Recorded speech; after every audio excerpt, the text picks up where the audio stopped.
అందరికీ ఈ రోజు వీడియో సింపుల్గా గార్లిక్ బ్రెడ్ని ఎలా ప్రిపేర్ చేసుకోవాలో చూసేద్దాం. దానికోసం మనం గార్లిక్ తీసుకోవాలి, అంటే వెల్లుల్లిపాయలు. దానిపైన ఉన్న పీల్ని రిమూవ్ చేసుకోవాలి. నేనైతే ఆలివ్ ఆయిల్ తీసుకున్నాను, మీరు కావాలంటే బటర్ కూడా తీసుకోవచ్చు. అండ్ కొంచెం కొత్తిమీర తీసుకోవాలి. అయితే చీజ్ స్ప్రెడ్ తీసుకున్నాను, మీరు కావాలంటే మోజరెల్లా చీజ్ కానీ చీజ్ స్లైసెస్ కానీ తీసుకోవచ్చు. అండ్ ఫైనల్గా పిజ్జా ఆరిగానే తీసుకోవాలి. ఎలా ప్రిపేర్ చేసుకోవాలో చూసేద్దాం. ఫస్ట్ ఒక మిక్సీ జార్ తీసుకోవాలి.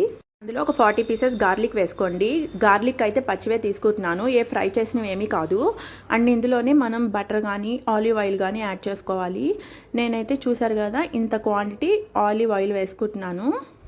నేనైతే 8 టీ స్పూన్స్ ఆలివ్ ఆయిల్ని యాడ్ చేశాను. అండ్ లాస్ట్ అండ్ ఫైనల్గా మనం కొత్తిమీర కూడా వేసి మూత పెట్టేసి వాటర్ వేయకుండా మెత్తగా బ్లెండ్ చేసుకోవాలి. మూత తీసి చూపిస్తాను. చూసారా ఎంత చక్కగా గ్రైండ్ అయిందో. చాలా మెత్తగా గ్రైండ్ చేసుకోవాలి, కచ్చాబచ్చాగా కాకుండా. ఇలా గ్రైండ్ చేసుకున్న దాన్ని ఒక బౌల్లోకి తీసుకోండి. తీసుకుని ఇందులో 1 ప్యాకెట్ ఆరిగానో ఫుల్గా వేసేసాను. నేను తీసుకున్న ప్యాకెట్ అయితే 4 గ్రామ్స్ దాకా ఉంది. మీరు స్పైస్ ఎక్కువ తినేటట్టయితే ఇంకో ప్యాకెట్ కూడా యాడ్ చేసుకోవచ్చు. అండ్ ఇలాగ ఆరిగానో వేసిన తర్వాత మొత్తం మిక్స్ అయ్యేటట్టు కలుపుకోండి. కలుపుకున్నాక చూడండి ఎంత కలర్ఫుల్గా ఉందో ఈ గార్లిక్ పేస్ట్ అనేది. నేనైతే మిల్క్ బ్రెడ్ తీసుకున్నాను. మిల్క్ బ్రెడ్ పైన ఒక స్లైస్కి ఇలాగా అప్లై చేసేసుకుంటున్నాను గార్లిక్ పేస్ట్ని.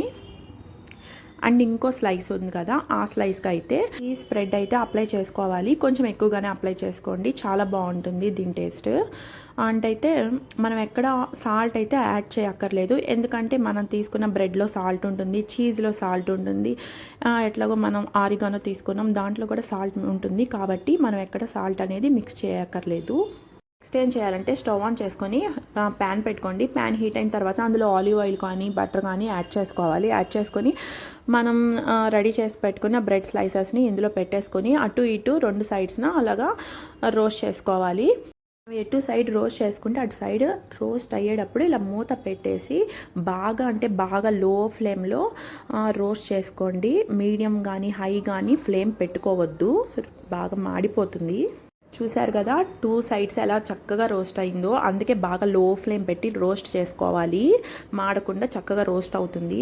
ఇలా కట్ చేసి పిల్లలకి టొమాటో కెచప్తో ఇవ్వండి, చాలా ఇష్టంగా తింటారు. ఒకటి కాదు ఇంకా 2 స్లైసెస్ ఎక్కువే తింటారు. చాలా టేస్టీగా ఉంది, చాలా హెల్దీ కూడా. మీరు హెల్దీగా ఇవ్వాలంటే ఇలా మిల్క్ బ్రెడ్తో కాదు బ్రౌన్ బ్రెడ్తోనే ఇవ్వండి. గార్లిక్ బ్రెడ్ని మైనీస్తో అసలు తినకండి, చాలా చండాలంగా ఉంది, అసలు ఏం బాగోదు. కెచప్తోనే బాగుంది. అండ్ ఫ్రెండ్స్, మీకు ఈ వీడియో నచ్చినట్టయితే సబ్స్క్రైబ్ పక్కన బెల్ ఐకాన్ని టచ్ చేయండి. ఆల్ పర్సనలైజ్ నన్నని 3 ఆప్షన్స్ చూపించింది, ఆల్ అని టచ్ చేయండి. నేను పెట్టే ప్రతి వీడియో మీకు నోటిఫికేషన్స్గా వస్తాయి. ఈ వీడియో ఎవరికైనా యూజ్ అవుతుంది మీకు అనిపిస్తే వాళ్ళకి షేర్ చేయండి, లైక్ చేయండి అండ్ కామెంట్ కూడా చేయండి. బాయ్.